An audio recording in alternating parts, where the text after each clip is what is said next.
A very good morning to you today, Monday, the 5th of August, 2024. Thank you for joining us here on Smart Means Business. We are live on Smart 24 TV. You can get us on DSTV 372 as well as GoTV 320, or better still, get onto our social media pages as Smart 24 TV Official and Smart 24 TV as one word. You can find us on YouTube, on X, and all the other social media pages. My name is Kem Chadarin. I will be taking you all right through until 9 o'clock. How have you been?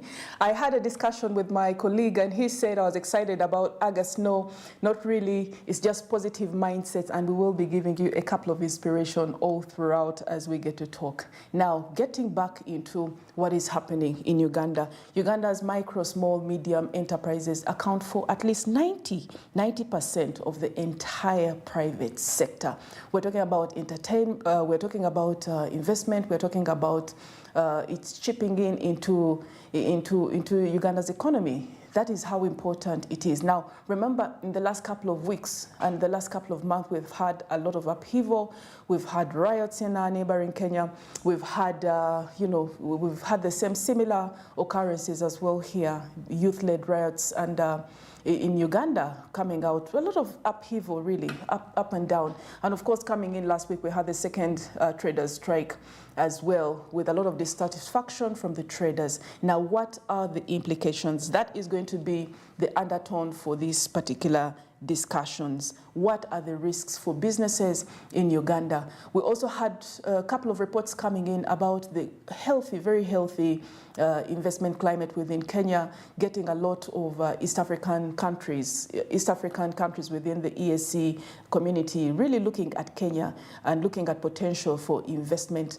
Is there going to be an impact on Uganda? Are we going to look at our business and our economy shrinking because of this upheaval? We know that we are so related when it comes to business in the East African community, such that if there is a cold somewhere, you will find a sneeze in another country. So we will be looking at that all throughout this conversation. Now, I will ask as well, you will be able to see some of the footage coming in later on, recapping really, looking at what was transpiring last week. You had mixed feelings coming in from the traders. Some had opened up their shops, others had closed, and those with the open shops were saying, no, we can't. We just can't. We're trying to restore. We're trying to revive businesses. We cannot get another closed shop kind of day because we will not make anything at all. Our banks are on our necks, and most of the monies that we use has really been accessed through bank loans. So if I close my shop today, what happens? And then, of course, you had the others come in and sitting right in front of their shops and saying, well, this is what the leaders are saying. I came today to work, and I had a snippet. Those were some of the responses from the different traders downtown last week, and saying, I came to work and I found a different scenario here. I cannot open my shop because if you open your shop, that means it could be looted by someone, and you could face some penalties here and there. So you had quite a number of mixed feelings. But of course, if you went downtown during late last week, you would be able to observe that there was low traffic. There were quite a number of buyers who had been scared off by what had happened. More or less, business was not as usual. It had gone down a little bit. So as we look at what are the implications, we know for sure that because of the pandemic, the lockdown, you had quite a number of businesses even fall out and move from the urban centers, getting into the suburbs, such as places such as Kawempe, places such as Bwaise, Matuga, places such as Muyenga, Zambia. All those places got a different surge of businesses that couldn't manage the rent, couldn't manage the lowering of business within the city center, and now had to trek and look for other areas of survival. But now, with the response, with the feedback coming in from some of these traders that got to move away from the city center into some of these suburban places, they say a number of them, of course, the business has gone down. If they were getting a couple of millions, could be around on a daily as a hardware to 5, maybe 5 million in total sales for the day. Right now it is around 2 million or even less, but they said they were quite optimistic, and in their feedback in their responses with our team down on ground, they mentioned that they are very optimistic business will pick up. So it is not indeed a favorable environment right now to have any particular sit-downs, any particular riots, and the majority of the traders out there are not all for it. You could as well say we did have a poor turnout as well in regards to the youth riots last week. There was a poor turnout, even when they came in for the second day. And when we hosted someone here, you could be able to get this video on YouTube. She said that the planning was a little bit lackluster, and they should be able to get as many youth later on next time. What was their strategies? That they would be able to look at better planning, in which they would have more clandestine or secretive meetings, and of course further engagement of the youth so that they are not frightened. She also mentioned, as a youth leader, that most of the youth had been frightened because of the heavy deployment of the army around the towns. But when you come down, of course, when you flip the coin to the trader downtown, the trader is saying we don't need such upheaval. But of course, if you were in my shoes as a member of parliament, you had quite a number of traders say this vocally and say, you know what, if you came out as a member of parliament and stayed and stepped into my shoes for just even a day, you would be choked by the taxes. You would not even be able to stay shoes in my day. That gives you an undertone of really what the atmosphere out there in Uganda is when it comes down to trading and the investment climate when it comes down to the average Ugandan who wants to start up a business in Uganda. Now remember, let's recap as well, Uganda has been highlighted as one of the most entrepreneurial countries, but unfortunately most of the businesses, most of the enterprises do not get to see their first birthday as well. This has been outed, of course, in research findings, as well as different surveys taken. Now, when you get down, of course, in our mini surveys here at Smart 24 TV, we have been getting one or two very different responses as well from the trader. You have quite a number of traders saying we do not get as much support from the government as the foreign investors coming into the country, because they do get those stimulus packages, they do get those particular things that get to help them through as they invest. They have tax breaks, they do have the opportunity to get into, to access gazetted places such as industrial parks within Mbale, with us here within Kampala, Namave, all these different places. Whereas, as for us, we are being choked. We are being choked by the endless rent hikes by the mall owners, by the arcade owners, and this is what they were saying. And this is right after the time that we have just come out of the pandemic, whereas some say that quite a lot of time has passed in between. But if you talk to any particular trader down, they will tell you, depending on what the type of merchandise, the majority will tell you that they are still struggling to get back on their feet. So what happens, and is it true that maybe the government tends to look more at an enabling environment for investors, foreign investors coming into the country, rather than looking at the local businesses within the country? Is that true?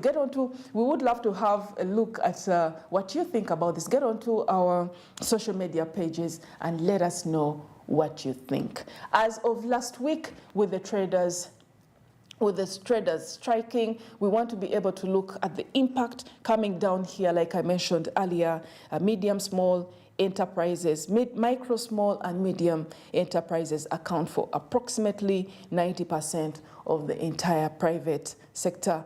Over 80% of manufactured output. We are looking at employment. We are looking at the tax base. We are looking at just the ability to hold Uganda's economy afloat. But are they struggling? They say they are struggling to pick up the pieces. They are saying they are not getting as much support from the government on its part. They are saying that in most cases, the taxes overweigh way higher, overweigh the monies that are trickling in, and they are saying post-pandemic they haven't gotten onto their feet. Later on, of course, we will be looking at a couple of what can be done. What can be done in regards to this? Now, it is very, very critical when it comes down to this. How is resilience fostered? From 9 to 10, we will be looking at an activist. We'll have an activist join us here. She will be telling us about how is her strategy, her communication strategy, when she wants to get hard, when her concerns, especially in regards to the environment, in regards to different investment, when it comes to her docket, what is she doing to make her voice heard?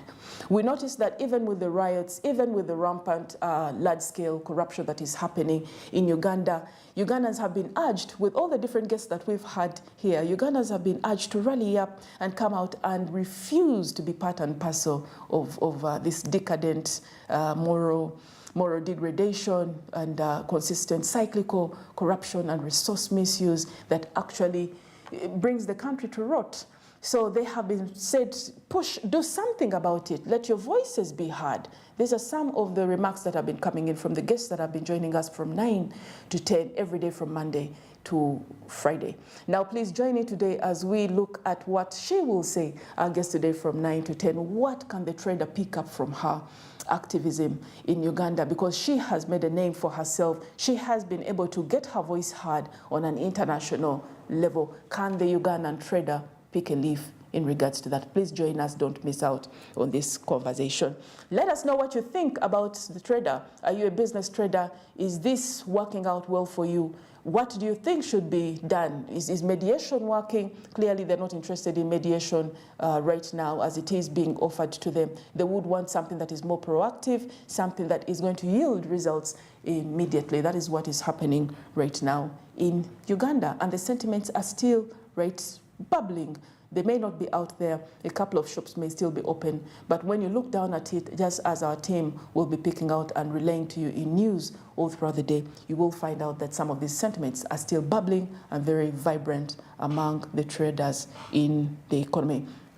Until the next time, for more insight on what can be done, will mediation work? Will the traders sit down and the strikes actually work? Will they yield fruit? Why is it that some traders are still opening their shops and then next door another trader is closed? Is closed. Some of these things have to be talked about. So is that working?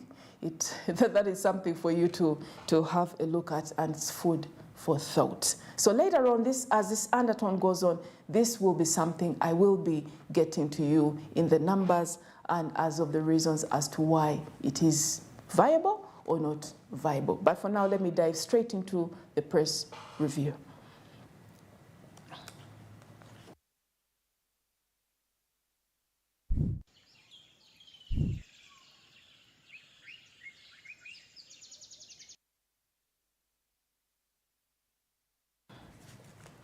And coming in from the press, we have, of course, the Daily Monitor coming in with some disturbing news here. Taxman killed in brawl with priest. The police say John Bosco Ngorok of Entebbe International Airport Revenue Office was stabbed at Bugonga Junction at about 1 a.m.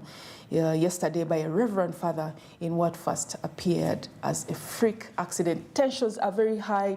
Please be very careful. Like someone mentioned recently to me, you cannot be sure what someone is going through. So please be kind.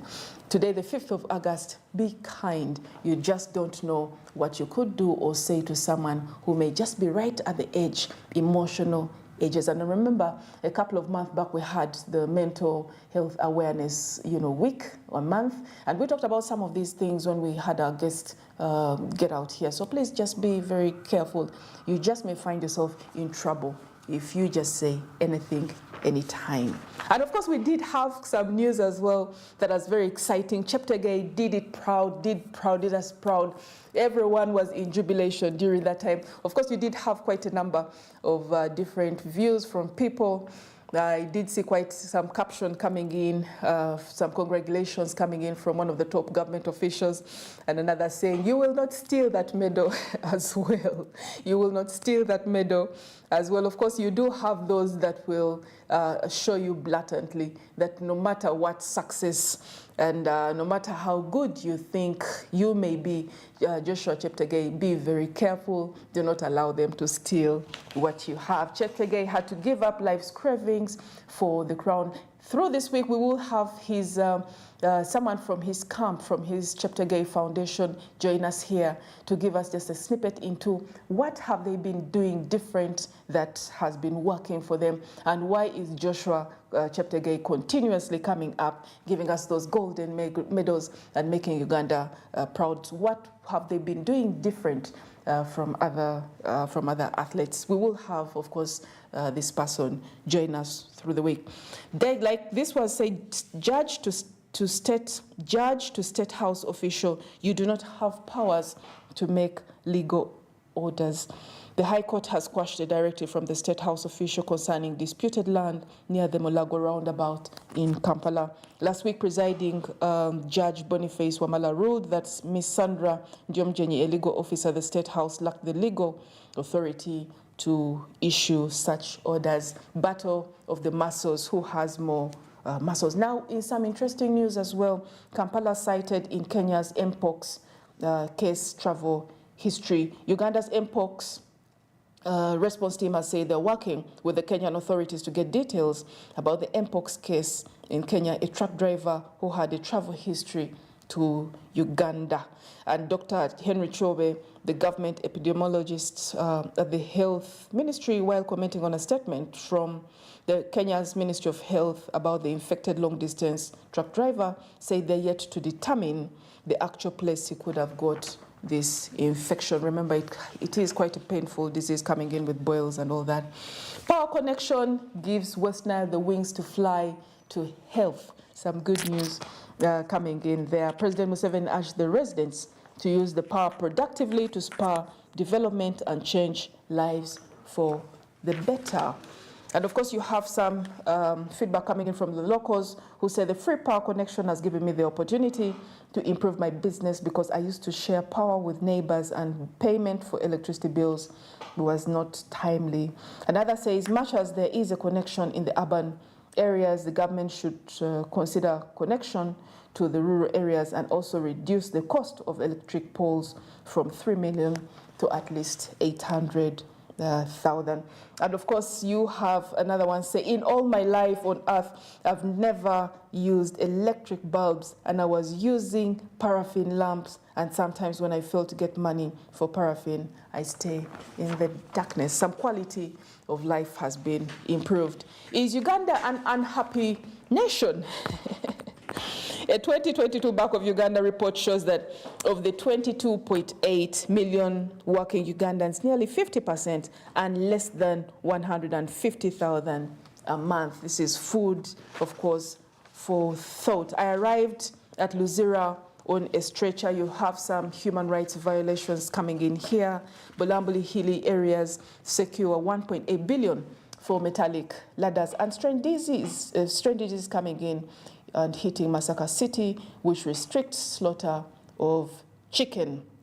Veterinary authorities in Masaka have restricted the slaughtering of chicken to gazetted points in the city to control the spread of a yet-to-be-confirmed strange disease that has wiped out thousands of domestic birds in the area. Be keen on some of this meat that you should be eating. Why I support anti-corruption protests. For far too long, the promises of our leaders have not been empty. They tell us they will eradicate poverty and corruption, yet they protect the very individuals who are bleeding our country dry. This is a comment from the male youth councillor at Rubanda District. When it comes into the new vision, we've got some good news there. 5,000 teachers apply for early retirement. Why? Now, remember, during the lockdown, we did have quite a number. It was an exodus also of quite a number of teachers that quit quit the profession and went straight into business, saying you've got quite a number right now engaged in the border business, quite a number as well that go back into farming and just the basic business. And this, of course, left quite a huge gap within the education sector. You had lots and lots of schools reaching out and saying they are recruiting, but not so many teachers wanted to go back to teaching. Not so many wanted to go back into teaching. Why? Because they talked about the low salaries that they got. They talked about the fact that there's quite greener pastures out there than in the classroom. So this really shows you a dilemma that the education sector in Uganda finds itself in. We have had, of course, reports, and we gave them to you, about the recruitment process that is going on and the intentions of the government to hire more teachers. We should be able to give you as well some news on why it happens. Now, in regards to why some of the teachers applied for early retirement, you have quite a number of different things. Like I was saying, many of them had side businesses or were working elsewhere, and teacher absenteeism was rampant. So because of the strictness we have on teacher attendance, some who couldn't handle are opting out. And during the COVID-19 pandemic between 2020 and 2022, many teachers started business ventures and are doing quite well. And so some have opted to quit.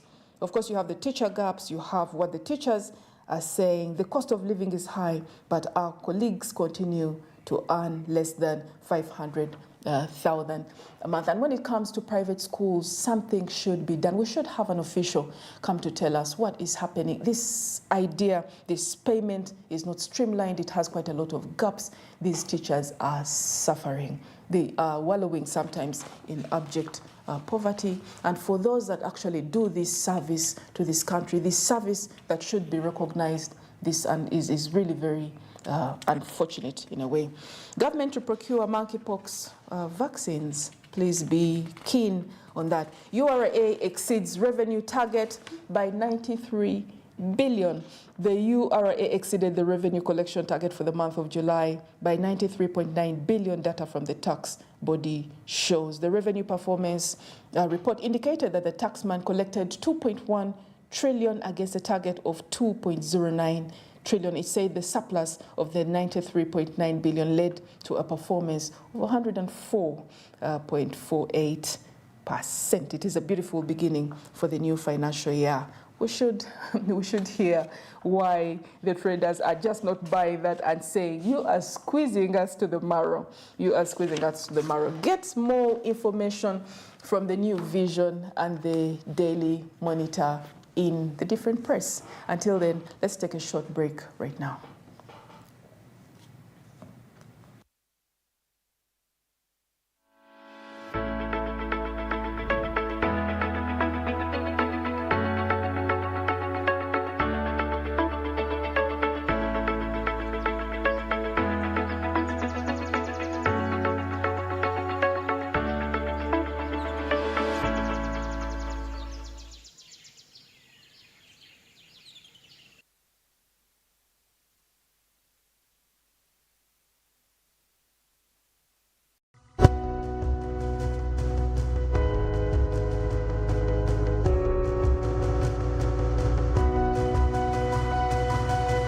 Smart 24, driving business.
Smart 24, driving business.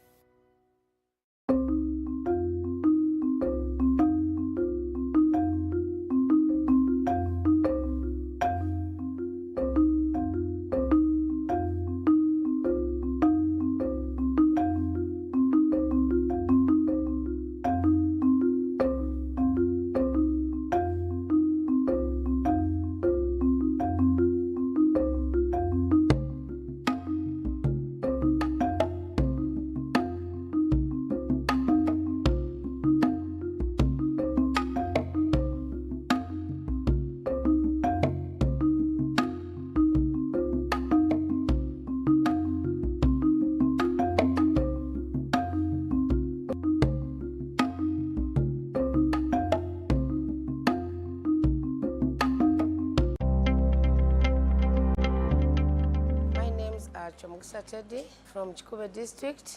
I'm a businesswoman in fashion and design. I've been doing this for almost 10 years. From what I know before I came, it was making gomes, trousers, dresses in Bitengi, and some shirts in Bitengi for men. Been here for 1 month, but I've learned how to stitch a trouser with a behind pocket. I've learned a long sleeve shirt with a placket. I've learned how to use a button machine on shirts. There's a button machine we use. You place the button machine, you put the buttons on your shirt. I've learned how to use a baby lock machine. When I go back to Chikube, first and foremost, I know now, since I have knowledge, I will have to extend my business. The message to the project is to support us as women, because not only me, not only who is there down, others are being left there. I want all of us to be lifted at a goal as women in my district of Chikube. Again, the project of GROW continues supporting us. As I have told you, that fashion and design is wide. We need more trainings. And we need these machines of electronic machines, because they're very expensive. We cannot afford to buy them.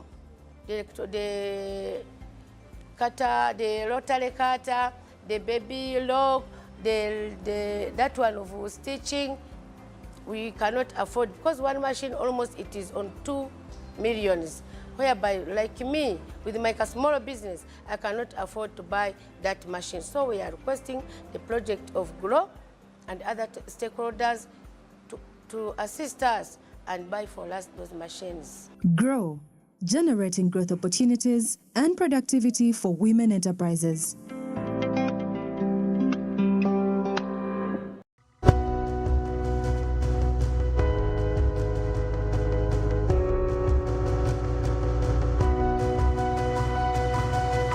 Smart 24, driving business.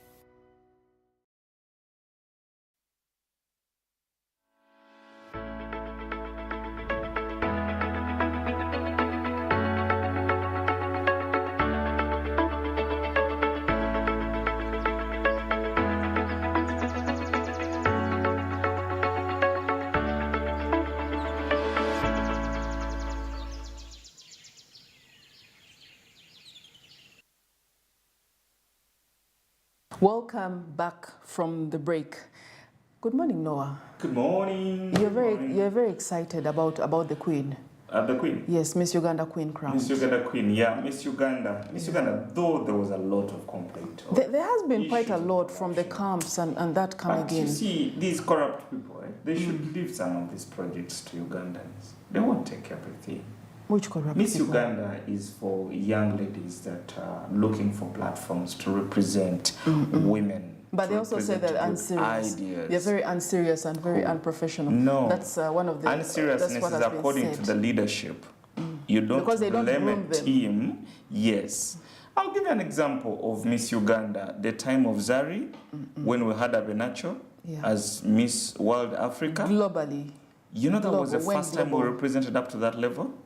You know, people talk about Zari, and In a negative that's way. the time when I saw her very determined, and there was transparency, I think.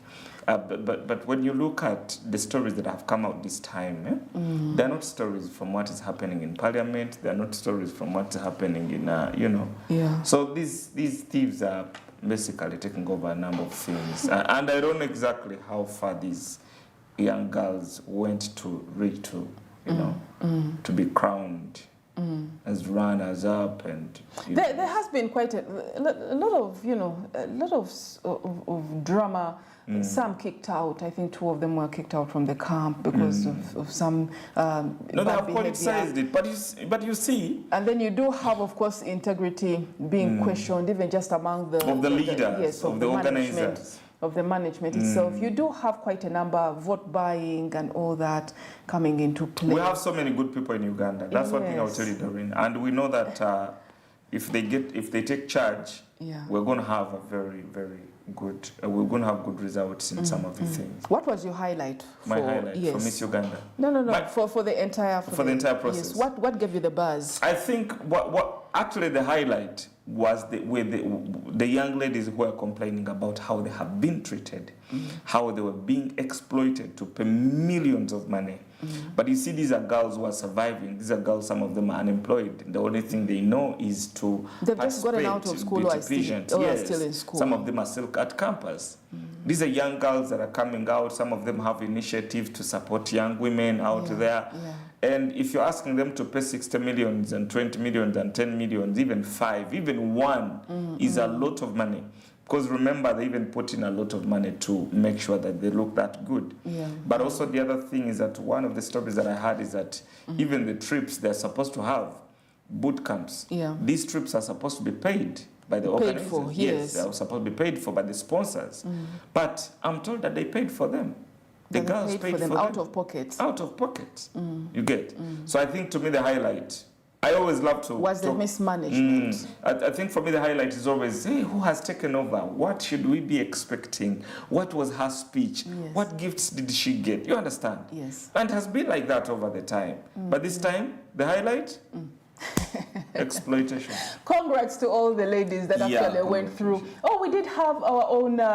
She was a guest here sometime last year. Rachel coming in tourism for under tourism. Karamoja, quite passionate young lady. She will be joining us very soon to tell us through this week to tell us how it went and the She might have a aspirations different that she story from has. what we got online. Exactly, and this is why we want her. She will be coming in as well. And of course, like we mentioned, we also will be having someone coming in from Joshua Cheptegei's camp from the foundation. Those that have been with him from day one, what are they doing different? Why is it that Joshua is continuously getting these? Are they accidental? Are they intentional? Can it be someone was called in for saying that maybe we are just lucky? This is not luck. This is not luck. They're out of hard work. It's talent. The guy is hardworking. The guy trains. I saw a documentary, a feature story from Al Jazeera. Yeah. And they featured him while he was, working so hard towards that. So he deserves what he got. It's nothing like luck in athletics. It isn't. You could have the talent, but if you don't build upon it, There's nothing like luck in athletics. Nothing you will work happen. hard for it. Well, kudos, congrats again. We are still benefiting from this, of course, as Uganda. We also have a Ugandan, that white girl, I've forgotten the name. Noble. Noble yes. got silver. And I think to me, she's one of the people that we should be giving a lot of credit because of the game, the uniqueness of the game that she did. It's a very tough game. Yes. But also the fact that She stood out. women have not really so much Opportunity to shine. have not had opportunity to shine in Olympics. And Noble Yeah. is that girl that we should also You be did putting have quite a lot display. of mixed feelings, of course, based on her, I think her color. Of course, you had so many Ugandans saying, okay, this is good, and this is where, of course, just like any other You have the same sentiment over the Irish that won as well. The black one who was the very beautiful dark-skinned woman who was But you representing see, Ireland. I don't know why you. So this still continuously comes in, but bottom line, Noah, you will not have everyone not say something. You will have those that will come up and say something, whether you want it or not. But you see, the thing is, I wish they could show Nobo's photo. I wish they could show Nobo's photo. Tia, if you have it, you can show the Irish. But you see, the woman. thing is, forget about the Irish. Irish No, woman Ugandans and should Ugandan. understand that the French team, football team, is filled with black people. It's, we actually called it an African team. Yeah. So seeing a white person, you know, participating on behalf of Ugandans, Uganda is not only for black This is people. now a global affair. It's not. It's a not even about global. Come on, not overtake it. No. What I'm saying The thing is, the we are a fluidity. community. Noah, what I'm saying is that right now it is such an open global affair. Yes, you will find this lady of African descent winning, you know, under Ireland, and you will find Nobo of different descent as well winning for Uganda, representing Uganda. Yeah. Yes, and that should be taken as a norm. That's what I meant. Okay. You're very quick to judge. The word global is what was misleading the whole No. conversation. But Yes, yeah, open. Uganda has a lot of different races, but same citizenship. Yes. We have white Ugandans, we have Indian Ugandans, we have, you know, different. Yeah. Now we have the mixed blood and all that. So you know, some people in Uganda now have relatives who are white, but you know, True. you're And then, of course, Michiga, you have a relative who is a white. And then you have those, of course, with dual Yeah, citizenship. so I think kudos to Nobo. And I think that And hero, kudos to the entire the unsung team. hero. Yes, to the entire team. We have went we to- have the Chemtais there. We do have quite amazing personalities, the athletes. 25 of them. Out of 25, you have 21 as athletes. The interesting highlight from Olympics, a little bit. We will be talking- Zambia went. Zimbabwe Took what? took 7 participants Yes. and over 47 delegates. No, I don't get into that. Let's dive straight into regional news, talking about business, and we will be looking at this from 8:30. This thing that Noah has just started, we'll be talking about it, the extravagance and how ridiculous it is. But getting into Karibu, East Africa, some news coming in. Kenya's tourism earnings fall amidst inflation. The country made 143 billion Kenyan shillings, down from 153 billion, despite visitor numbers surpassing 1 million. Recovery in global tourism industry coupled with a strong marketing campaign saw Kenya record a 21.2% jump in international arrivals in the year to June. Foreign visitors in the half-year period totaled 1 million and 27,630. Data by the Tourism Research Institute shows, compared to 847,719 in the same period in 2023. Even so, tourism sector earnings during the period dropped 7.1% to shillings 143.5 billion compared to 153.4 billion recorded last year. This reflects reduced spending by tourists in the wake of inflation, which wiped out gains that came with the higher visitor numbers. The strong arrivals has also been pegged to visa openness during following the introduction of the electronic tourist authorization at the beginning of the year.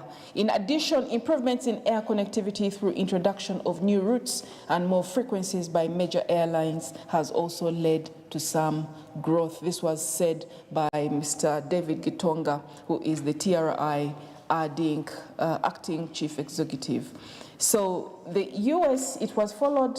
The US continued to dominate as Kenya's top international tourist source with 134,901 Americans visiting Kenya. It was followed by Uganda with 103,680, then Tanzania 91,889, and the UK 70,593, with India closing the top 5 list with 50,000 visitors to Kenya. In some more news, Zanzibar introduces mandatory tourist insurance scheme. Zanzibar expects to introduce an insurance scheme for incoming travelers for all guests entering the archipelago, focusing especially on tourists taking out a 3-month scheme costing $44 and paid online. Dr. Saada Mkuya Salum, the Finance and Planning State Minister in the Zanzibar's President's Office, told a meeting of stakeholders under the same scheme, incoming travelers would be provided with immediate support in case of medical challenges. In particular, setting up an insurance arrangement is expected to increase the number of tourists and thus provide improved revenue collection, she stated, noting that the government was finalizing the insurance scheme procedures to be managed by the Zanzibar Insurance Corporation.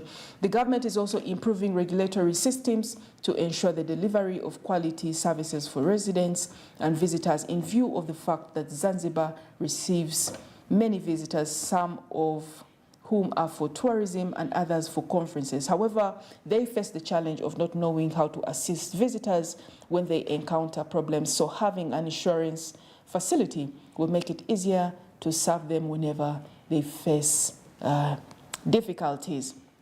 You do have, of course, some news, international news coming in, talking about a different way in which different things. But talking about that, even before we dive into international news, Noah, you were talking about a couple of riots that have been happening. In the UK, yes, the anti-immigration riot protests that turned violent. Yes. Some of the things that have been highlighted that while I was reading through is the fact that immigrants come and they are enforcing their cultures on the English people, especially the Muslims. Yes. So when they come, they begin imposing Sharia in the UK. Yeah. Now, the citizens that seem to be up in arms. Have run out of patience for this. And xenophobia. It's not xenophobia. It's not. It xenophobia. has a hint of xenophobia. I don't see. You know, this xenophobia same in thing it. happened in France. Remember? I think. Remember? It's the immigration policies right now that has come in with the new Prime Minister Starmer, because there was a little bit of restriction. The previous minister was. You remember the story that they were sending some immigrants to Rwanda.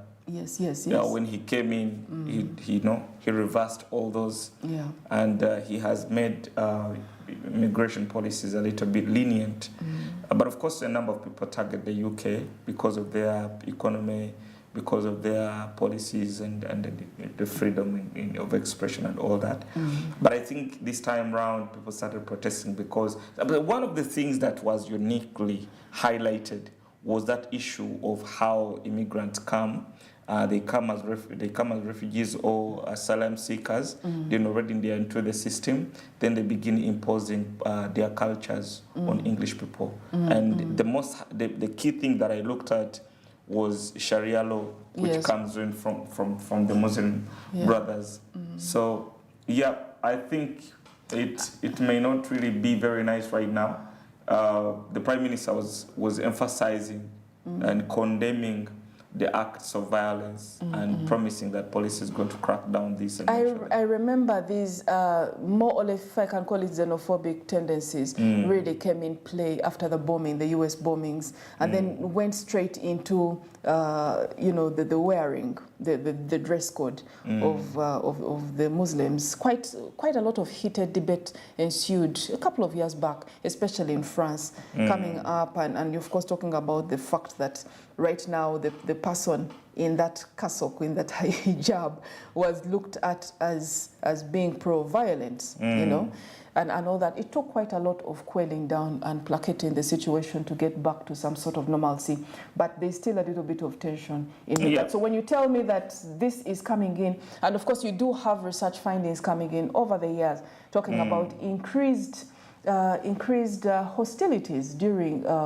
facing refugees getting out into the European countries, looking at different ways in which they can, quote unquote, dump them into countries such as Uganda, dump them into countries such as Rwanda. It was actually highlighted more or less as dumping, quote unquote, and the reasons as to why.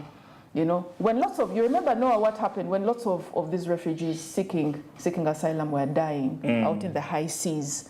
Yes? You remember that ordeal? And during that time, there's quite a lot of stuff. For the UK thing, I think it would be early to judge as xenophobia. I think it's a policy crisis a bit, because they have not highlighted hate for the people who are coming into the country, but some of the things that are happening as a result of them coming into the country.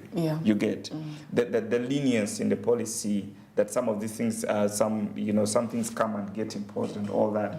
I think it's one of the things. So it may not really be xenophobic yet, but it can turn out. And remember, Noah, the UK is a melting pot. You've got all sorts of nationalities there. That of course, have literally recently, an English person of Indian origin has been the Prime Minister.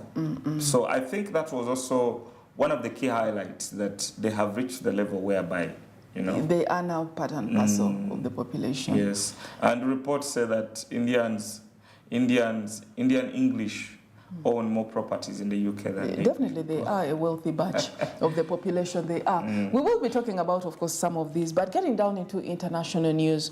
Coming in, South Africa challenges EU carbon tax.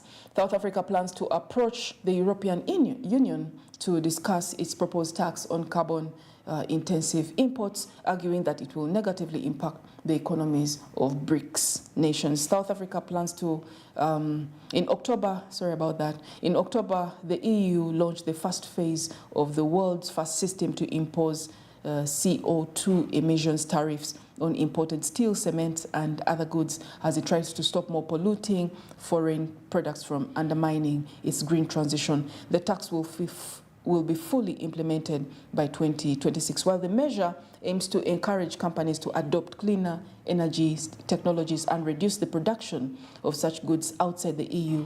South Africa and other countries contend that it unfairly shifts the burden of climate actions onto poorer regions. Last year, the president of the African Development Bank Group, Adesina, warned that the tax could result in an annual loss of $25 billion for Africa, impeding the continent's trade and industrialization progress. South Africa, the world's 14th largest emitter of greenhouse gases and a major coal exporter, argues that the EU's carbon border adjustment tax may violate World Trade Organization rules. The country also emphasizes that the responsibility of climate action should be shared globally rather than disproportionately affecting certain regions. And this was at a meeting of the BRICS alliance last week, which includes Brazil, Russia, India, and China. Trade ministers expressed a unified stance on the need to discuss reconsidering the EU's carbon border adjustment mechanism, as had been quite tabled at the meeting. Now, when it comes to Nigeria, Nigeria aims to boost oil production, and Nigeria's energy company, the Nigerian National Petroleum Company Limited, recently unveiled plans to bolster the Nigerian oil sector before the end of the year. The group revealed that it aims to produce 2 million barrels of crude oil per day by the end of the year. The NNPC Group Managing Director, Mel Chari, said the meeting with maritime stakeholders at the Nigerian Navy headquarters noted that 2 million barrels per day for Africa's largest oil producer is attainable. Currently, the country's oil production capacity is 1.6 million barrels per day, up from 1.27 million barrels from the month prior. The oil firm's boss, represented by Karim, who is the MD for Pipeline, mentioned the target is to increase production to 2 million barrels by the end of the year, and we are fully committed to doing that. I appreciate the support of the Nigerian Navy in making this possible. He also added that they have been providing significant support which has resulted in a reduction in oil theft. Pipeline vandalism has also decreased significantly, and there's a lot currently happening in the industry. We hope to sustain this progress to achieve our target of 2 million barrels per day by the end of the year. It is also stated the Navy was making efforts to guarantee that its activities didn't hinder operators, but rather help them in completing their tasks and producing optimally. Let's backtrack a little bit on what we have been talking about, especially with South Africa challenging the EU carbon taxes. It seems as if every particular country right now, every particular superpower is looking after its own interests. We did have, reports here, mentioned here on Smart Means Business all throughout the last couple of weeks, and last month even, while we're talking about the tariffs being slapped on China in regards to the electric vehicles. I love the direction of the conversation, but where I will disagree is right now.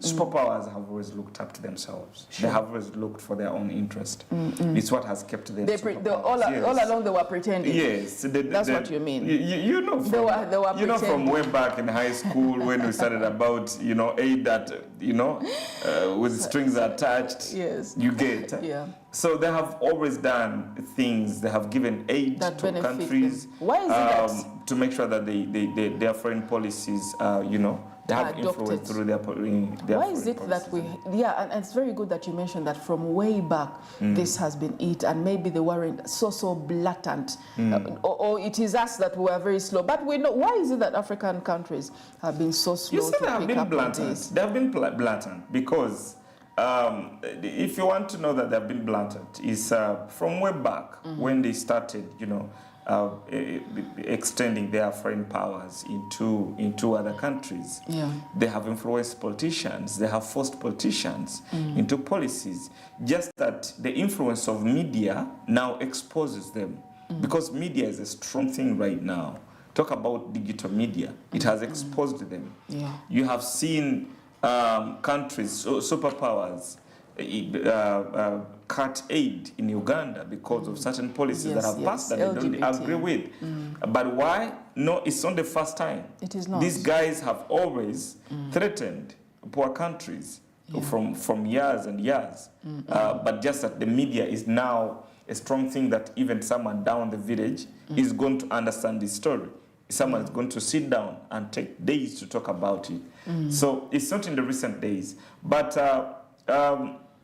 I think at the end of the day, it also brings us to the same conversation we've always had here, Doreen, of especially African countries, to make sure that they set their priorities right and make sure that foreign policies are not of an impact to them. Yeah. But we have stayed with open hands, not arms. But open hands, just to, begging every day.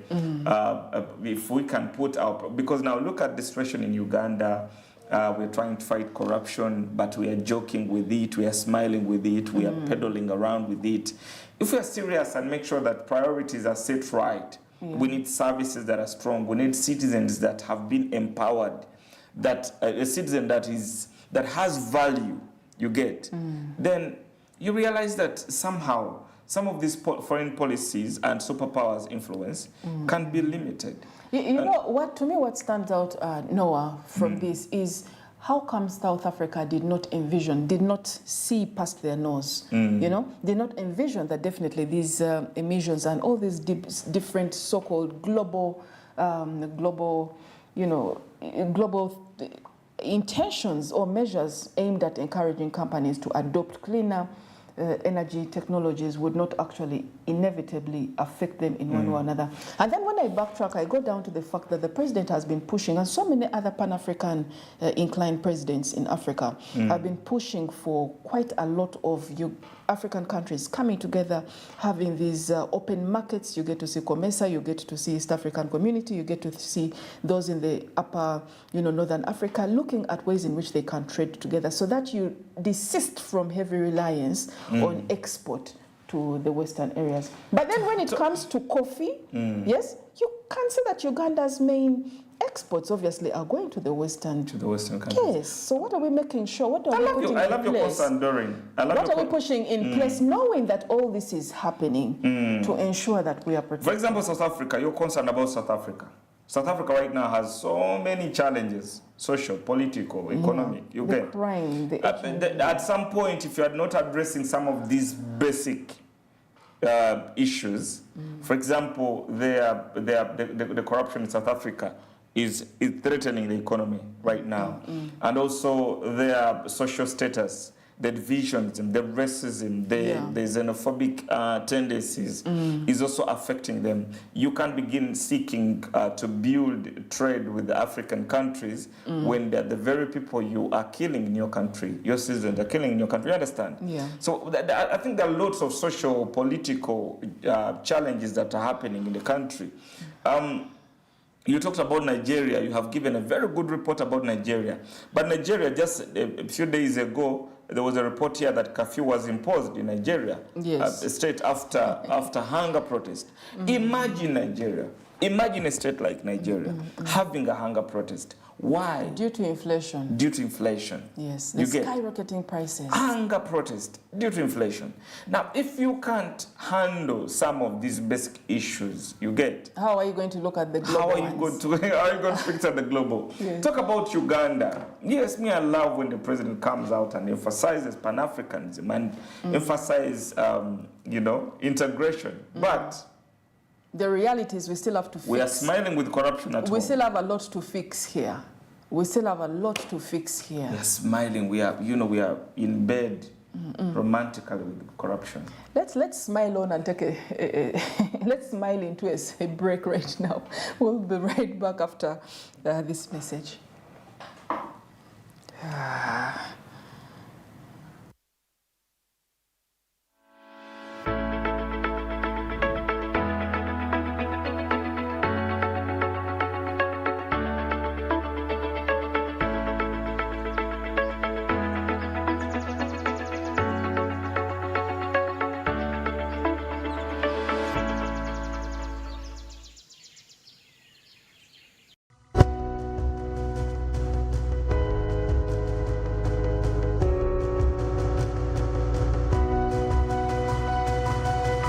Smart 24, driving business. Cooking oil like no other makes your meal so sweet and scrumptious. The taste of Uganda, the taste of Uganda, the taste of Uganda.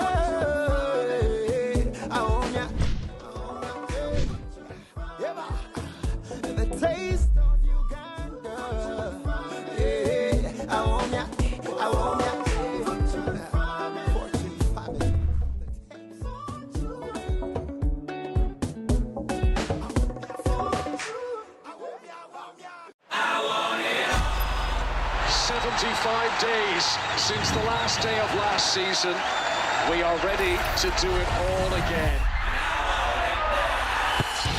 Phil Foden is having the season of his life. Brilliant! Just brilliant! That is quite something! Get all the football on DStv Compact for only 110,000 shillings per month.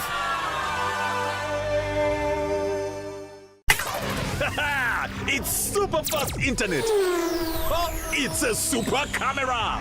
It's a super battery. Phone battery full. Yeah, it's a super deal. Get the Kabode Super from MTN now at a reduced initial deposit of only 49,000 shillings and pay the balance in Pola for as low as 833 shillings per day. Grab this Super Kabode deal this Christmas and get 2 GB of free MTN data every month for 8 months. Get the Kabode Super now from any MTN shop countrywide. Everywhere you go, MTN. Regulated by UCC.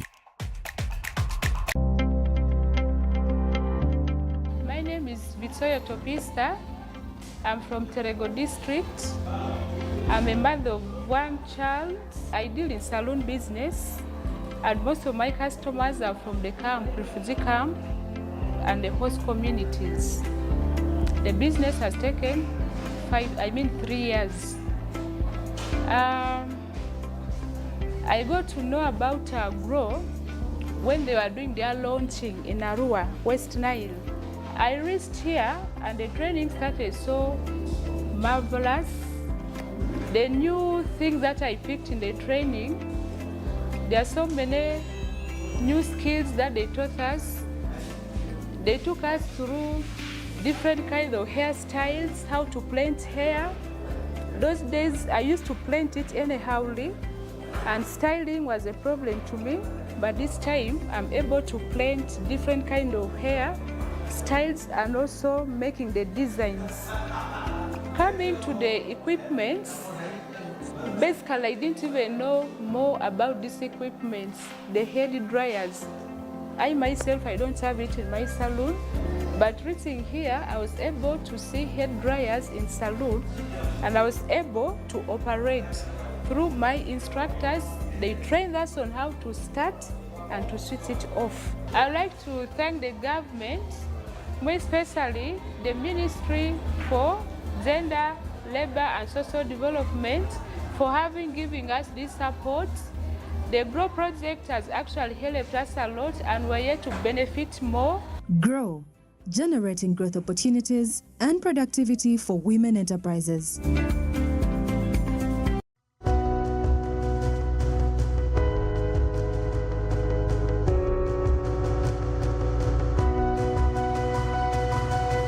Smart 24, driving business.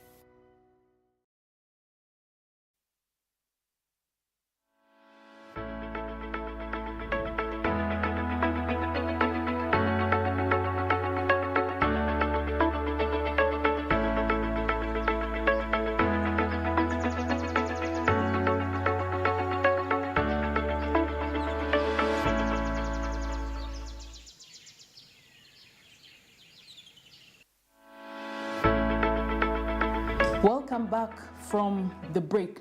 Now let's dive into that moment of inspiration. Today is the 5th of August, 2024. The month is already rushing. We've just hardly put our toes inside this new month, and it's already the 5th. Now just put in another 2 days and it will be a week already. It's amazing how these days rush past. Let's get some inspiration to take us through this 5th of August 2024. Business Quote coming up next.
Food for thought there.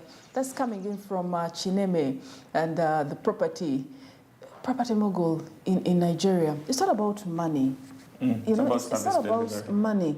It is that extra zing, that touch with the client, that the way you treat your client, the way you maintain the relationship, the way you value your client, sometimes it will take you a long way. And even you could have a property that is really looking at the interests of the client. For example, right now, looking at the houses in Uganda, is it just a basic house with just the sitting room, dining, things like that?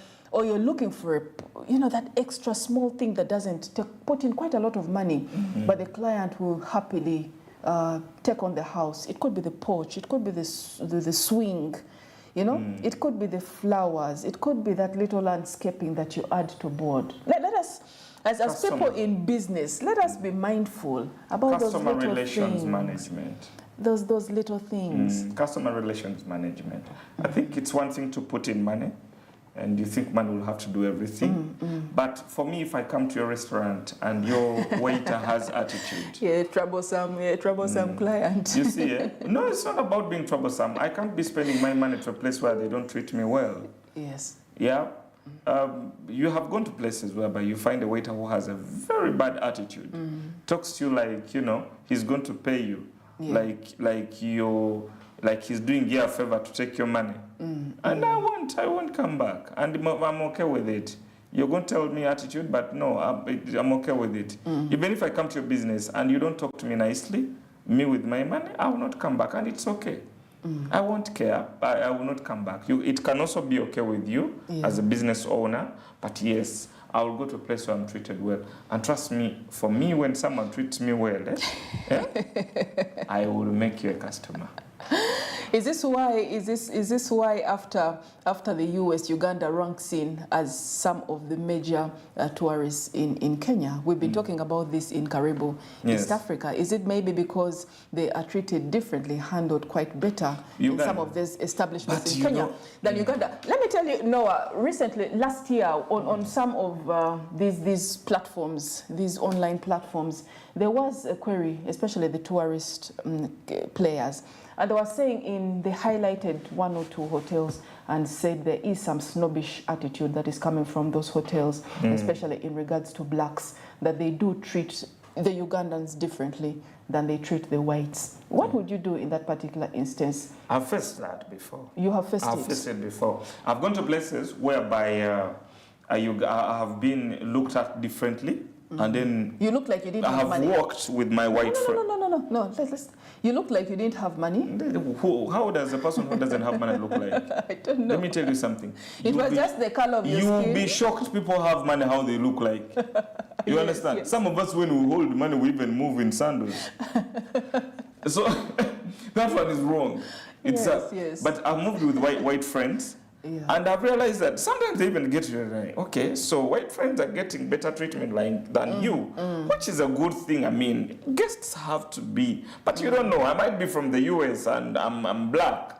Yeah. But I think Ugandans just have a very, I'm going to use the word stupid in this case. No, let's in some hotels. Yeah, in some hotels. Unprofessional. Let's use unprofessional. I have also talked to people in tourism on my show here who explained that some Ugandans are doing some of these things. So you are not the first person to observe that. Yeah. But also it's on record that Ugandans is the most hospitable country. You get. We have seen people who come to this country and they go back praising how everyone is friendly. Yes. But the whole attitude of treating Ugandans with some different attitude, I think it's something that business people need to understand. Please get that footage. If you can't get that footage of this slur, if you do have that footage, we will name and shame these establishments. This is our country. We ought to actually live up to example. We've been highlighted as some of the most open-minded, some of the most welcoming persons in the entire world. Global rankings, by the way, some of the most welcoming. Just yesterday I was watching I think it was either an English guy or an American guy who took time to record a video of about 2 minutes. We've seen quite a number. Talking about Uganda, how everyone was friendly. Is happy, willing to point them in the right direction. And we are that country. But just a bit of some of these very with people with rural excitement who are given. But also, one of the challenges I'll tell you is Doreen starting a business and gets his cousin and gives the cousin a job, gets his wife, gets his girlfriend, gets all his chaps from Kabale and give them jobs. Yeah. Then they will treat customers without any bit of customer care experience. You get. Let's learn. If you are employing your relatives, make sure that they are well trained to understand that this is not their home. This is business. We did have a conversation last year I believe it was last year, with the ED, with the CEO of Uganda Hotel Owners Association, Jean Yamcha, and she mentioned something about the very same thing you're talking about. Please get onto YouTube, and you will be able to retrieve early last year. And she talks about this unprofessionalism sometimes that they do tackle with their trainings. And you see, this is not only affect this whole thing of you putting relatives in offices is not only in tourism. We have seen government institutions. It's elsewhere as well. You go to a public office, and because so and so is someone's girlfriend, someone's cousin, becomes CEO. And he's playing around with the office. You get? This is not your home. So, but anyways, with tourism, something that people should really understand. You are always the face of the country. You are the face of the country, but also tourism, hospitality is about customer care. I'm telling you. But Noah, one video went viral last year on one of our musicians putting up a tantrum. Yeah, putting up a tantrum, yes, in one of those places. Was he right? Because this is at least, was it 1 a.m., 2 a.m., people wanted to sleep, and you are standing on the balcony and saying, this is our country, you can get the heck out if you want. No, but Palazzo was a customer. That had to be dealt with. And so was the other a customer. No, but... Did it give Palazzo the right? I think that means we are missing a point. We are organizing the hotel owners. Palazzo was just a customer. He wasn't a hotel owner. The management of the hotel just needed to kick Palazzo out. Yeah. But also people say that because Palazzo has been in the US for some years, I think he's still traumatized with a bit of some racism that he may have faced. So he was revenging in his country, telling, I'm the law. In this country, I am the law. Yes. So maybe he was trying to show this white guy. That you know what, in Uganda... He may have been revenging on the wrong guy, although. So, but I think that one, it's quite an interesting story to bring it. Yes. But I also think that Palazzo story, we just need to grill the management of that hotel. Who is to be grilled? Is it the actions of Palazzo? No. Is it Palazzo himself being called to book? The hotel owner. The hotel owner needed to make sure that his customers attend. All the customers. You have rules and regulations at your hotel. You see, eh? So you think they held him with kid maybe gloves? noise end at this time. Maybe you should play your music at a low tone. Maybe blah blah. So if I'm the hotel owner, I don't care if you're Palazzo or who. Yeah. The only thing we need to know is that we have other customers that need their peace. The reason people travel to go and sleep in some of those hotels because they're serene, they are peaceful. Shame them, name them and shame some of these. We would want to find out which establishments in Uganda. After a whole month of Doreen researching and reading and bringing stories to you, she needs to go and rest. I want to detox and come to your hotel to detox, and who dare you? How dare you? How dare you treat me differently because of the color of my skin? If you do have any particular footage, any particular experience in regards to this, please get onto our social media pages and let us know. I should also warn those guys. To some of us, the behavior is very self-entitled. Google saved us. Google, man. It can rate. Google can rate, and I will go and give you the best rating. I am good at giving those comments. Yeah. Yeah? So you do whatever you want to do, but these days applications are there. You're the one who put your hotel on Google. We shall go and rate you, and we will give you feedback of your poor services, your poor customer care, and all that. So and let it be done. Let it be done with good intentions, and not necessarily. People can come and give you a bad review because they've been paid. The malicious acts. Yes, exactly. How you have to make sure that you have both sides of the story as well. If it is something, that's why I said, if you have incriminating evidence, you have that clip, that recording that was taken, please, we would want to access it. But not word of mouth. But I think also, the hotels in Uganda, one of the things that I will have to ask myself is, you know that you started business to serve people. You get? Yes. You started business to serve people. Serve people, give them, accommodation, Accommodation, do you even understand what accommodation? And it's hospitality business, you understand? I understand the business you're in, I understand the people you're in. But also, to some of us who go to some of these hotels, you better be ready for us because I'm a Ugandan who has moved with my money to come and spend it. Yeah. When you show me attitude, I will give back attitude. Why are you looking at me like I'm a hotel owner?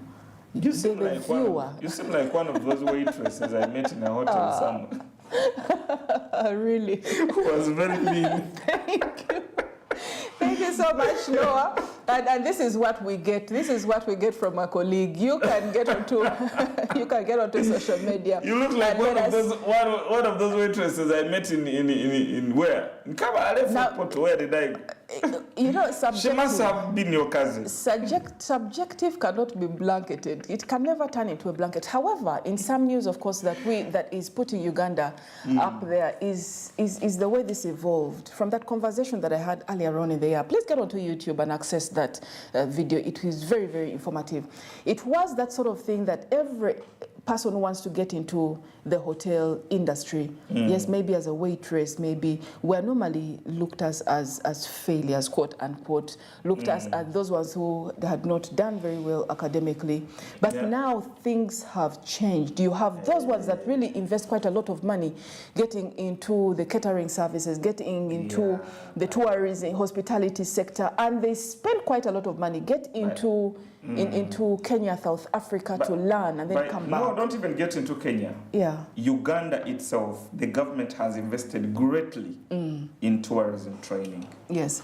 Jinja has one of the best institutions. Another, I think they have two. And the government one is being constructed. It's a full hotel. I think maybe we should give it a star, 4, 3, 5 star, according to how it's being built. Kenyans used to give us an uppercut when it came to Noah. They were hired because of their professionalism. But as we speak right now, Ugandans are literally as well giving them the right for their money. Can I differ from you? How? Do you know the reason why Kenyans are being hired to run Ugandan hotels? Like you said, it's not about training. It's about attitude towards it. Professionalism. Professionalism so is what we're talking about. The attitude of Kenyans in a hotel is that attitude that has been built in professionalism. Now in Uganda, like I said, we already have a problem of employing our relatives. And then we don't tell them to do what they're supposed to do. And by the way, this is a very serious issue. You don't train them prior. Yes. You don't have to hire someone. You get your wife is a manager. But then your wife is going to treat this enterprise like it's a home. Even the customers are going to be treated like, like they're not customers. You understand? But when it comes to empowerment of the tourism industry, the government has invested in every university has hospitality courses, tourism, hotel management. Yes. We have very strong institutions, especially in Jinja, because Jinja is like the capital of tourism. Yeah. They have invested, the government has invested, and numerous young people are being trained to do some of these jobs. So I think we need to just make sure that we give these young people jobs and consider merit in Uganda. Otherwise, hospitality is going to crumble because we are not employing people who understand the industry. Hospitality is not politics. No, it's not local government. It's not public service. Hospitality is a very sensitive industry. No. And the people who come, some of them are people who travel, like I said, and because they sell for years. Their issues. And they sell for years to be able to come down and you understand. And what welcome do they get? But to me, the reality about it is, I wouldn't mind so much if I got to hire my cousin to run my hotel. The most important thing is she trained for it? Is she trained? Does she have the right skills, the right knowledge to be able to run? And can she be, appraised according to her performance? Yes, if you are able to do that, so be it. You will be hired. And I'll tell you one thing. I've visited some of the hotels in Uganda when they were starting. Oh my God, top notch, everything, but services. You go to the toilet, to the washrooms, you go where? You go to the reception, you go to their offices. You go there after 5 years, after 3 years. Run down. Everything is broken down. Sockets are not working. I entered some office of a hotel in Jinja and I saw the manager's office and I'm like, wow, he had tied wires. And I'm like, this is a hotel that's accommodating so many people's lives. What do you mean he had tied wires? You understand? Like in his office, everything was a mess. And I'm like, no. But this is a hotel that, if you look at its legacy and how it was constructed. Yes. But I realized one thing because I knew the owner. Yeah. I knew the owner. So I realized the language that was being spoken was for the owner. It's what I'm telling you, that, you know, they hire their own people. It was for the owner. Wrong attitude, wrong everything. Yeah. No professionalism. And I'm like, yeah, I can't tell the problem. Please hire a professional workforce for your enterprises, for your different companies. It will make a difference. Be very keen on some And of this these is free things. consultation we are giving This you. You're not paying but us. it's true story. True story. Because we are driving business. We are always keen on driving business here at Smart 24 TV. And just like it was said in our inspirational business quote today, sometimes it's just not all about the money. It is that extra zing, But that you see, extra touch that you add to the package. We should talk to our bosses. We should open up Smart 24 TV as also a business consultancy center. You're a little bit behind. We do have a consultancy. No, we should make sure that we advertise it. You understand? Maybe the advertising part, but it is we part and advertise parcel. it. So when we open it, we make sure that we advertise on this thing. It If you're is. looking for business consultancy, I know it's there. And we please, have business development team that is. Noah is a little bit behind, but please just walk in right here, just next to the Garden City. We do have our smart offices, Smart 24 TV offices here, right just next you see, to. Provoked Dorin to advertise today. Exactly. Don't stop. No. Make sure every day you tell people. No, can you keep quiet as I talk? Just right next to Garden City for all your top-notch quality production as well as consultancy, anything and everything driving business in Uganda. Reach out to us. We will be able to give you the best. Right now, let's take a short break, Noah. We should be able to have some insight, of course, get to know about Joshua Cheptegei. We will, of course, like I mentioned, have tomorrow, all through the week, we will have someone from the Cheptegei Foundation come and join us and tell us their secret. And we will have as well someone coming in on Wednesday, I believe, coming in to tell us Rachel just won Karamoja Tourism, and she is flying the banner. She is talking about things that haven't been talked before. We would want as well to find out what is she aiming for when it comes to Karamoja. But for now, let's take a short break. We will be right back with entertainment and sports.